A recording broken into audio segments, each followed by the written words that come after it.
Bonjour à tous, on est le 3 décembre et c'est enfin le moment de commencer à vous parler chaque jour d'un livre en rapport avec les contes de fées que j'aime beaucoup.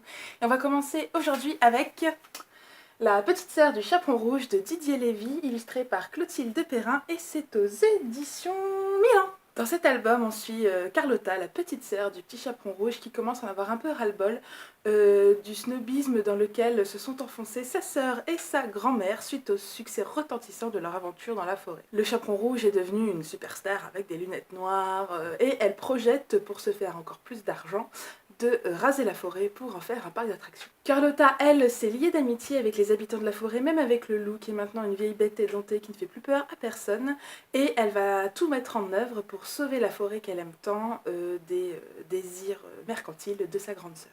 C'est un très joli album sur le retour à l'essentiel et sur la nécessité de protéger les histoires. Les illustrations fourmillent de détails, on voit tout plein de petits personnages qu'on reconnaît de plein de contes de fées différents. C'est un très très bel album, en plus il est très grand, du coup à lire avec des petits c'est un vrai plaisir parce qu'il y a tellement de détails à regarder dans chaque illustration, ça fourmille partout, c'est absolument génial. Pour vous donner un aperçu de ce à quoi ça ressemble à l'intérieur du livre, les illustrations de Clotilde Perrin, moi j'aime beaucoup cette illustratrice, elle travaille beaucoup au crayon de couleur et elle fait toujours des dessins très tendres et en même temps rigolos, avec des personnages qui ont des figures pas possibles. C'est vraiment superbe. Moi j'ai adoré cet album, ça a été un véritable coup de cœur quand il est arrivé entre mes mains. On se retrouve demain pour un nouveau livre et en attendant de vous revoir, je vous souhaite d'excellentes lectures.